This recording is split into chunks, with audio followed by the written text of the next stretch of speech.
Saudi अरब का बादशाह في المملكة العربية السعودية शाह फैसल اتفقوا على هضم حقوق العرب.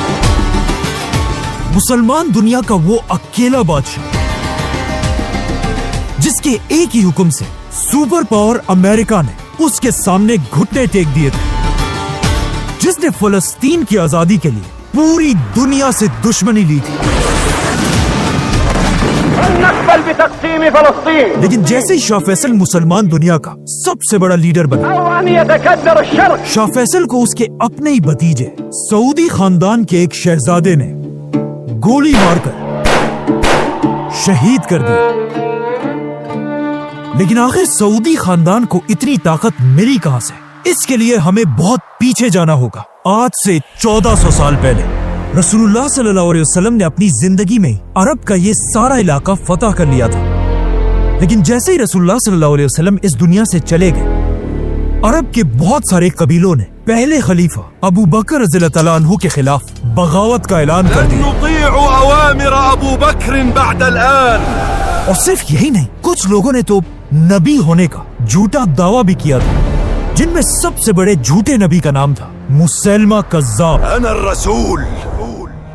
तो अब पहले खलीफा अबू बकर रज़ियल्लाहु तआला अन्हु ने अरब को दोबारा फतह करने के लिए अपना बेस्ट जनरल खालिद बिन वलीद को इन बागी कबीलों की तरफ भेजा, जिसके बाद खालिद बिन वलीद ने तेजी से ये सारा इलाका दोबारा फतह किया।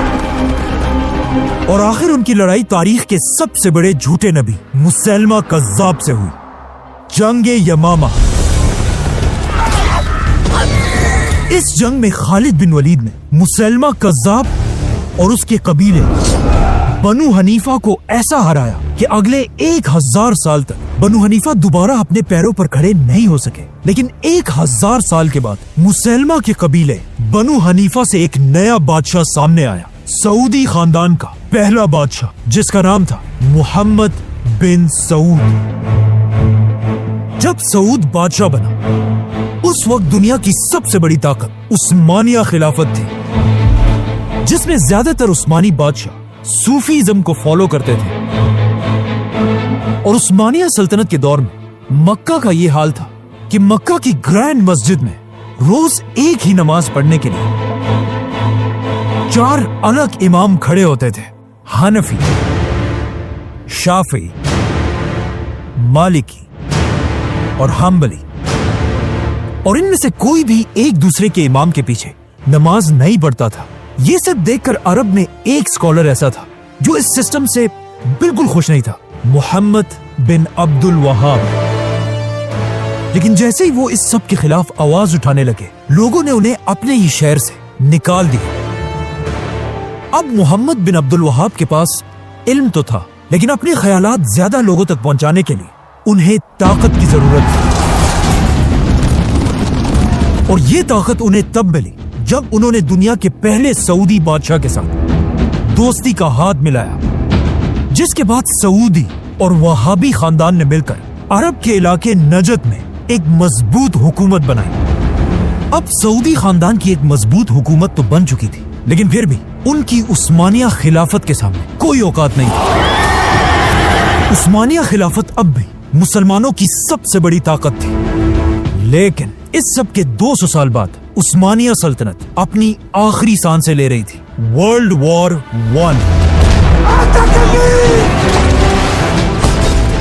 जिसमें एक बार फिर ब्रिटिश एम्पायर और उस्मानिया खिलाफत एक दूसरे के आमने सामने हुए। और ब्रिटिश एम्पायर को अच्छी तरह पता था कि हम उस्मानिया खिलाफत को तब तक नहीं तोड़ सकते जब तक उनके साथ अरबों का सपोर्ट है। तो ऑफ कोर्स ब्रिटिश एम्पायर ने अपना फुल जोर लगाया कि किसी तरह अरब के लोग उस्मानिया सल्तनत के खिलाफ बगावत कर दें। लेकिन ये कोई आसान काम नहीं था। ब्रिटिश एम्पायर को इस काम के लिए एक बहुत ही ताकतवर अरब लीडर की जरूरत थी। और आखिर बहुत ढूंढने के बाद अंग्रेजों को ये लीडर मिल गया, मक्का का शरीफ हुसैन, जो कोई आम इंसान नहीं था, बल्कि उसका ताल्लुक रसूलुल्लाह सल्लल्लाहु अलैहि वसल्लम के खानदान से था। और वो खुद भी एक बहुत बड़ा स्कॉलर था। ब्रिटिश एम्पायर ने शरीफ हुसैन और अरब के लोगों के साथ एक वादा किया کہ اگر ہم عثمانیہ سلطنت سے یہ جنگ جیت گئے ہم دنیا سے خلافت ختم نہیں کریں گے بلکہ ہم ترکوں سے خلافت چھین کر واپس عربوں کو مسلمانوں کا خلیفہ بنائیں گے۔ یہ سن کر آف کورس عرب کے لوگ بہت خوش ہوئے اور انہوں نے برٹش امپائر کے ساتھ مل کر عثمانیہ سلطنت کے خلاف بغاوت کر دی اور آخر عربوں کی ہی اس بغاوت کی وجہ سے خلافت عثمانیہ جو پہلے اتنے بڑے علاقے پر پھیلی ہوئی تھی اب صرف اتنی سی رہ گئی۔ تو اب ویٹ، مشن تو پورا ہو چکا تھا، مطلب برٹش امپائر کو اب خلافت شریف حسین کو دے دینی چاہیے تھی، لیکن برٹش امپائر نے کہا نہیں، اور انہوں نے شریف حسین کے سامنے ایک بہت ہی خطرناک شرط رکھی کہ ہم تمہیں مسلمانوں کا خلیفہ تو بنا دیں گے لیکن تمہیں فلسطین کو یہودیوں کے حوالے کرنا ہوگا۔ لیکن فلسطین کو بیچنے کی انگریزوں کی اس آفر کو شریف حسین نے پھاڑ دیا۔ برٹش امپائر کو یہ دیکھ کر شریف حسین پر بہت غصہ ہے کہ ہمارے اس پپٹ کی اتنی ہمت کہ وہ ہمیں آنکھیں دکھائی، لیکن شریف حسین نے فلسطین یہودیوں کے حوالے نہیں کی۔ یہ دیکھ کر برٹش امپائر نے اپنا سارا سپورٹ شریف حسین سے ہٹا دیا، جس کے بعد ایک ایسی عجیب سچویشن بنی کہ پوری دنیا میں عربوں کا کوئی بھی بڑا لیڈر نہیں تھا، اور یہ سب دیکھ کر اس موقع کا سب سے بڑا فائدہ ایک جوان عرب لیڈر نے اٹھایا، سعود خاندان کا کنگ عبدالعزیز۔ اب عبدالعزیز شریف حسین سے بالکل اپوزٹ تھا، اسے کوئی پرواہ نہیں تھی کہ اگر دنیا سے خلافت ختم ہوتی ہے تو ہونے دو، اگر فلسطین یہودیوں کو ملتا ہے تو ملنے دو۔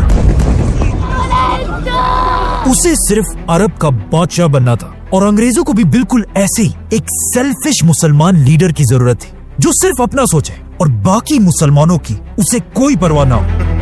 اسی لیے شریف حسین سے اپنا سپورٹ ہٹانے کے بعد انگریزوں نے اپنی پوری طاقت کے ساتھ عبدالعزیز کو سپورٹ کیا، جس کے بعد عبدالعزیز اپنی فوج کے ساتھ تیزی سے مکہ اور مدینہ فتح کرنے کے لیے ریاض سے روانہ ہوا۔ اینڈ آف کورس انگریزوں کی مدد سے عبدالعزیز نے آسانی سے پورا حجاز فتح کر لیا، اور عبدالعزیز کی طاقت کو دیکھ کر مکہ کے سارے علماء نے کعبہ کے سامنے اس کے ہاتھ پر بیعت کی۔ مکہ اور مدینہ کو فتح کرنے کے بعد عبدالعزیز کی بادشاہت اس سارے علاقے پر پھیل گئی اور اس طرح دنیا میں ایک نئی ریاست بنی، the kingdom of Saudi Arabia. اليوم في المملكة العربية السعودية اور عبدالعزیز اس کا پہلا بادشاہ۔ سب سے پہلے کنگ عبدالعزیز نے سعودی عرب کو دو بڑے حصوں میں ڈیوائیڈ کیا، ایک حصہ نجد جس میں سعودی خاندان کا کیپٹل ریاض تھا، جس کا گورنر اس نے اپنے بڑے بیٹے سعود بن عبدالعزیز کو بنایا، اور دوسرا حصہ حجاز جہاں اسلام کی سب سے ہولی سائٹس تھی، مکہ اور مدینہ، اور یہاں کا گورنر بادشاہ نے اپنے دوسرے بیٹے کو بنایا، پرنس فیصل۔ هذا كل ما أريده أيها الإخوان۔ اب جیسے ہی سعودی عرب ایک اسٹیٹ بنا، سعودی کے بالکل پاس ہی ایک ملک بحرین میں عرب کا سب سے پہلا آئل کا کنواں ڈسکور ہوا۔ of Middle Eastern oil as emissary to Arabia. یہ دیکھ کر عبدالعزیز نے بھی اپنے انگریز دوستوں کے ساتھ مل کر سعودی عرب میں تیل ڈھونڈنا شروع کیا، لیکن اگلے 6 سال تک ڈھونڈنے کے بعد بھی انہیں آئل کا ایک قطرہ بھی نہیں ملا۔ انہی انگریز سائنٹسٹ نے بعد میں اپنی کتاب میں لکھا ہے کہ ایک دن عرب کے ڈیزرٹ سے ایک غریب آدمی ان کے پاس آیا اور ہمیں ہاتھ سے پکڑ کر سعودی عرب کے علاقے دمام کی طرف لے کر گئے اور ہمیں کہا یہاں پر ڈھونڈو، وہ تمہیں یہیں پر ملے گی، جو چیز تمہیں چاہیے وہ تمہیں یہاں ملے گی۔ اور اس طرح سعودی عرب میں دنیا کی سب سے بڑی آئل کی ڈسکوری ہوئی۔ the world's largest supplier of oil. Now جیسے ہی سعودی میں آئل کی ڈسکوری ہوئی، عبدالعزیز کی قسمت اتنی اچھی تھی کہ اس کے صرف 1 سال بعد دنیا کی سب سے بڑی جنگ شروع ہوئی، ورلڈ وار 2۔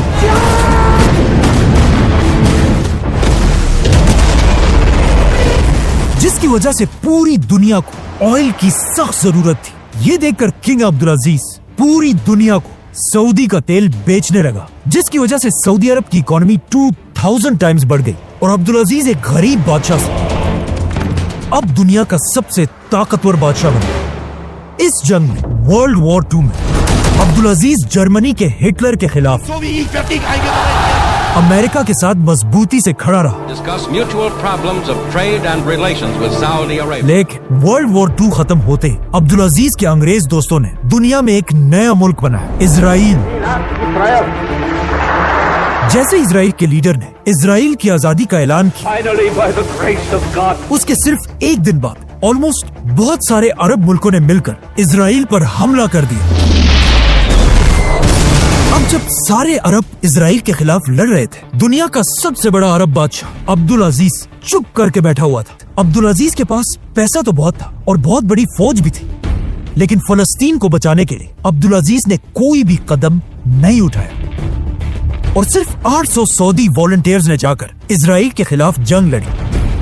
لیکن پورے سعودی خاندان میں صرف ایک ہی شخص ایسا تھا جس نے فلسطین کے لیے آواز اٹھائی, عبدالعزیز کا بیٹا پرنس فیصل, هل نقبل بتقسيم فلسطين؟ جس نے UN میں کھڑے ہو کر کہا کہ ہم اسرائیل کو نہیں مانتے. بشير زوال إسرائيل. اب اسرائیل تو آزاد ہو گیا, لیکن اس کے کچھ ہی سالوں بعد کنگ عبدالعزیز اپنی آخری سانسیں لے رہا تھا. مرنے سے پہلے عبدالعزیز نے اپنے دوستوں سے کہا کہ کاش میرے بعد سعودی عرب کا بادشاہ سعود نہیں بلکہ فیصل ہوتا, اور ساتھ یہ بھی کہا کہ کاش میرے فیصل جیسے 3 اور بیٹے ہوتے. لیکن پھر بھی اپنے آخری وقت میں عبدالعزیز نے فیصل کو اپنے پاس بلایا اور اس سے 7 بار قسم لی کہ تم اپنے بھائی سعود کے ساتھ وفادار رہو گے. جس کے بعد عبدالعزیز کے مرتے اس کا بڑا بیٹا سعود سعودی عرب کا بادشاہ بنا. لیکن آخر کیوں عبدالعزیز سعود کی جگہ اپنے بعد فیصل کو بادشاہ بنانا چاہتا تھا؟ کیونکہ اسے پتا تھا کہ اس کا بڑا بیٹا سعود ایک بہت ہی عیاش آدمی ہے. سعود کی 4 بیویاں اور اس کے حرم میں 100 سے زیادہ لونڈیاں تھیں, اور سعود کے ٹوٹل 115 بچے تھے, اور اس کی یہ ساری فیملی اس کے 24 لگژری پیلیسز میں رہتی تھی. اور سعود کی شراب پینے کی عادت کا سب کو پتا تھا. سعود نے بادشاہ بنتے ہی سعودی عرب کا سارا خزانہ اپنے خاندان پر لٹانا شروع کیا. سعود نے اعلان کیا کہ آج کے بعد ہر شہزادے کو خزانے سے کروڑوں روپے دیے جائیں گے. اور صرف یہی نہیں, سعود نے قرضے لے کر سارے رائل شہزادوں کے لیے $1 بلین کے پیلیسز بنانے کا حکم دیا, جس سے سعودی عرب پر قرضہ ڈبل نہیں بلکہ ٹرپل سے بھی بڑھ گیا. اب جب سعودی عرب کا سارا پیسہ اپنی عیاشیوں پر اڑا رہا تھا, اس کے خاندان میں صرف ایک شخص ایسا تھا جو اسے بار بار اس سب سے روک رہا تھا, سعود کا بھائی شاہ فیصل. لیکن سعود نے شاہ فیصل کی باتیں نہیں مانی, کیونکہ اسے پتا تھا کہ ہم جتنا بھی قرضہ لیں ہمیں کوئی فرق نہیں پڑتا. لیکن یہ اس کی بہت بڑی غلط فہمی تھی, کیونکہ بہت جلد سعود کا سارا غرور ٹوٹنے والا تھا. اب تک دنیا میں آئل صرف سعودی اور کچھ ہی باقی کنٹریز میں تھا, لیکن آہستہ آہستہ دنیا کے باقی علاقوں میں بھی آئل ڈسکور ہونا شروع ہوئی, جس سے دنیا میں آئل کی سپلائی تیزی سے بڑھنے لگی. اب جب آئل کی سپلائی پوری دنیا میں بہت ہی زیادہ بڑھ گئی تو آف کورس آئل کی پرائس نیچے گرنے لگی اور سعودی عرب کے خزانے خالی ہونے لگے. اب سعود پھنس چکا تھا, کیونکہ اس نے قرضے بہت زیادہ لے لیے تھے اور انہیں واپس کرنے کے لیے سعود کے پاس پیسے نہیں تھے. لیکن اس سب کے بعد بھی سعود اپنی عیاشی کی زندگی گزارتا رہا. یہ دیکھ کر سعود کو اس کے بھائی فیصل نے بہت سمجھایا کہ تمہاری ان عیاشیوں سے یہ ملک تباہ ہو جائے گا. لیکن سعود نے فیصل کی بات نہیں مانی. آخر فیصل نے غصے میں آ کر اپنی پرائم منسٹر کی پوسٹ سے ریزائن کر دی اور سعودی عرب چھوڑ کر چلا گیا. فیصل کے جانے کے بعد سعودی عرب کے حالات اور بھی زیادہ خراب ہو گئے اور صرف 2 سالوں میں سعودی عرب تاریخ میں پہلی بار بینکرپٹ ہونے کے بالکل قریب کھڑا تھا. یہ سب دیکھ کر سب کو سمجھ آ گئی کہ اب سعودی عرب کو تباہ ہونے سے صرف ایک ہی آدمی بچا سکتا ہے, شہزادہ فیصل. یہ دیکھ کر سعودی خاندان اور وہابی خاندان نے مل کر فیصل کے سامنے ہاتھ جوڑے کہ آپ پلیز اپنے بھائی سعود کو ہٹا کر خود سعودی عرب کے بادشاہ بن جائیں, ورنہ یہ ملک تباہ ہو جائے گا. اب آپ ہی ہماری مدد کر سکتے. لیکن فیصل نے کہا نہیں, میں ایسا نہیں کر سکتا, کیونکہ فیصل کو وہ دن یاد تھا جب اس نے اپنے باپ عبدالعزیز کے سامنے कसम खाई थी कि वो हमेशा सऊद के साथ वफादार रहेगा। इसीलिए फैसल ने कहा कि नहीं, बादशाह सऊद ही रहेगा। मैं उसके अंदर प्राइम मिनिस्टर बनकर सऊदी अरब को बचाने की कोशिश करूंगा। सऊद ने फैसल की ये ऑफर एक्सेप्ट कर ली और सारी ताकत प्राइम मिनिस्टर फैसल के हवाले कर दी। फैसल ने आते ही सबसे पहले शहजादों की सारी आयाशियां खत्म कर दी, उनको दिए जाने वाले करोड़ों रुपए बंद कर दिए और इन शहजादों के लग्जरी पैलेसेस छीनकर वहां गवर्नमेंट ऑफिसेस बनाए।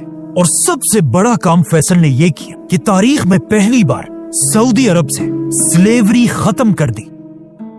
शाह फैसल ने अपने खजाने से हर गुलाम के मालिक को $2000 देकर उसे आजाद कर दिया। इस तरह एक ही दिन में हजारों गुलाम आजाद हो गए। और सऊदी की इकोनॉमी ठीक करने के लिए शाह फैसल ने एक ताकतवर आदमी से कर्जा भी लिया, जो उस वक्त सऊदी का सबसे अमीर आदमी था, जिसका नाम था मोहम्मद बिन लादेन। फैसल ने पूरी दुनिया से इस्लामिक स्कॉलर्स को सऊदी बुलाया ताकि ये स्कॉलर्स सऊदी के एलीट खानदान के बच्चों को इस्लाम सिखा सके। बाय द वे, इन्हीं इस्लामिक स्कूल्स में उसी सऊदी के सबसे रिच आदमी मोहम्मद बिन लादेन का बेटा भी पढ़ता था, Osama bin Laden. Give us Osama bin Laden, dead or alive. Faisal के इन जबरदस्त कामों से अब सऊदी अरब दोबारा मजबूत होने लगा, लेकिन पूरी दुनिया को अच्छी तरह पता था कि सऊद सिर्फ नाम का बादशाह है और सारी ताकत असल में फैसल के पास है। इस सब के दौरान किंग सऊद अमेरिका में आराम से बैठा हुआ था, लेकिन जब 1 साल के बाद वो वापस सऊदी आया और वापस आकर उम्रा करने के लिए गया, लेकिन उम्रा करने के दरमियान ही उसे समझ आ गई कि अब लोग उसे वो इज्जत नहीं दे रहे जो एक बादशाह को मिलनी चाहिए, और उसे समझ आ गई कि अब लोग उसे बादशाह समझते ही नहीं। और यहाँ से सऊद आहिस्ता आहिस्ता अपने भाई फैसल से नफरत करने लगा। और सिर्फ यही नहीं, बल्कि उसके अयाश बेटे उसे फैसल के खिलाफ भड़काने लगे, क्योंकि फैसल ने आते ही इन सारे शहजादों की अयाशियां खत्म कर दी थी। तो अब सऊद और उसके बेटे मिलकर फैसल को हटाने की साजिश करने लगे। सऊद और उसके बेटे पैसे देकर लोगों को फैसल के खिलाफ करने लगे, जिसका फैसल को अच्छी तरह पता था, लेकिन फैसल ने बादशाह के खिलाफ कोई कदम नहीं उठाया। असल मसला तब बना जब सऊद ने फैसल की तरफ एक लेटर भेजा जिसमें लिखा था, फैसल, तुम अपनी औकात में रहो और याद रखो कि बादशाह मैं हूँ, और मैं तुम्हें हुक्म देता हूँ कि मेरे 2 बेटों को सऊदी अरब के टॉप मिनिस्टर्स बनाओ, वरना मैं अपनी रॉयल फौज भेजकर तुम्हें गिरफ्तार कर लूंगा। जैसे ही फैसल ने बादशाह का ये खत पढ़ा, उसने ये खत अपने भाई को दिया, जिसने सीधा जाकर बादशाह के मुंह पर ये खत फाड़ दिया। अपनी ये बेइज्जती देखकर बादशाह को बहुत गुस्सा आया और उसने फौरन अपनी रॉयल फौज फैसल को गिरफ्तार करने के लिए उसके महल की तरफ भेजी। बादशाह की रॉयल फौज ने जाकर फैसल के महल को हर तरफ से घेर लिया, लेकिन फनी बात यह कि फैसल के पास इतनी ताकत थी और उसका इतना रोब था कि जैसे ही फैसल अपने महल से बाहर निकला, बादशाह की फौज की कांपे टांगने लगे और उन्होंने फैसल को देखकर उसे गलती से सलूट कर दिया, जिसे देखकर फैसल इन गार्ड्स पर हंसने लगे। लेकिन फिर भी ये गार्ड्स फैसल को गिरफ्तार करने के लिए खड़े रहे। यहाँ तक कि कहा जाता है कि बादशाह ने फैसल को मारने की कोशिश भी की। ये सब देखकर आखिर फैसल ने अपने बाप से की हुई कसम तोड़ दी और कहा अब और बस है। सऊद सारी हदें पार कर चुका है। अब सऊद के पास तो सिर्फ थोड़े से रॉयल गार्ड्स थे, लेकिन सऊदी अरब की पूरी फौज फैसल को अपना लीडर मानती थी। तो सबसे पहले फैसल ने हुक्म दिया कि सारे पैलेसेस से हमारी औरतों और बच्चों को निकाल दिया जाए, क्योंकि अब फैसला तलवार से होगा। फैसल के एक ही इशारे से पूरी सऊदी फौज तेजी से बादशाह के महल की तरफ बढ़ने लगी और बादशाह के महल को हर तरफ से घेर लिया। अब फैसल और सऊद एक स्टैंड ऑफ में खड़े थे, लेकिन फैसल की फौज बादशाह से बहुत ज्यादा थी, इसीलिए बादशाह अपनी फौज को लेकर पीछे हट गया और हालात इतने बिगड़ चुके थे कि अब इन दोनों भाइयों फैसल और सऊद का फैसला करने के लिए सऊदी अरब का मुफ्ती आजम मक्का से कैपिटल की तरफ आया, जो वहाबी खानदान का लीडर था। सऊद ये देखकर हैरान रह गया कि उसका अपना खानदान और सऊदी अरब के सारे उलमा बादशाह को छोड़कर फैसल के साथ खड़े थे। लेकिन क्यों, आखिर क्यों सब बादशाह को छोड़कर फैसल के साथ खड़े थे? इसकी दो बड़ी रीजंस है। एक तो फैसल ऑफ कोर्स एक बहुत ही ज़हीम और जबरदस्त लीडर था, लेकिन इसकी एक और भी इम्पोर्टेंट वजह थी। इस सब से 200 साल पहले अरब के दो बड़े खानदान सऊद और वहाबी खानदान ने मिलकर पहली सऊदी रियासत बनाई थी, और आज तक यही दो खानदान सऊदी अरब के सबसे पावरफुल खानदान थे। और फैसल ऐसा अकेला आदमी था जो इन दोनों खानदानों का शहजादा था, क्योंकि फैसल का बाप अब्दुल अजीज सऊद खानदान से था और उसकी माँ तरफा मोहम्मद बिन अब्दुल वहाब के खानदान से थी। इसीलिए अब दोनों खानदानों ने मिलकर बादशाह सऊद के खिलाफ शहजादे फैसल को सपोर्ट किया। आखिर ये सब देखकर फाइनली सऊद अपने तख्त से हट गया और शहजादा फैसल सऊदी अरब का नया बादशाह बना। King Faisal, a desert warrior. أن يتكدر الشرق और बादशाह बनते ही फैसल ने अपनी पहली स्पीच की ونحن حينما نصارع और कहा कि ऐ लोगों, मुझे अपना बादशाह नहीं बल्कि अपना दोस्त और नौकर समझो, ونحن أيها الإخوة क्योंकि तुम्हारा बादशाह मैं नहीं बल्कि इस पूरी कायनात का सिर्फ एक ही बादशाह है, और मेरा ये तख्त कोई तख्त नहीं, तख्त भी सिर्फ अल्लाह का ही है। अब फैसल बादशाह तो सऊदी अरब के उलमा के सपोर्ट से बना था, लेकिन बादशाह बनते ही शाह फैसल ने कुछ ऐसे काम किए जिससे उलमा फैसल के खिलाफ होने लगे। फैसल ने बादशाह बनते ही लड़कियों के स्कूल्स, यूनिवर्सिटीज और इवन सऊदी अरब का पहला टीवी चैनल भी खोला, जिसमें मेल एंकर्स तो थे, साथ ही एक फीमेल एंकर भी थी। लेकिन सऊदी अरब के उलमा ये सब बर्दाश्त नहीं कर सकते थे, यहाँ तक कि एक दिन एक यूनिवर्सिटी के प्रोफेसर ने सऊदी न्यूज़पेपर में एक आर्टिकल लिखा जो एक बहुत ही सिंपल सी बात थी कि जमीन हमेशा सूरज के गिर्द घूमती है, सूरज जमीन के गिर्द नहीं। ये न्यूज़पेपर पूरे सऊदी अरब में फैल गया, लेकिन जब इस आर्टिकल का सऊदी अरब के बड़े मुफ्ती शेख बिन बाज को पता चला तो उन्होंने ऐलान किया कि ये सब बिल्कुल झूठ है, और फिर खुद न्यूज़पेपर में आर्टिकल लिखा कि जमीन सूरज के गिर्द नहीं बल्कि सूरज जमीन के गिर्द घूमता है। जमीन तो साकिन है बेटा। शेख बिन बाज का ये आर्टिकल सिर्फ सऊदी में नहीं बल्कि पूरी दुनिया में फैल गया, जिसके बाद पूरी दुनिया में लोग सऊदी अरेबिया और उसके उलमा पर हंसने लगे।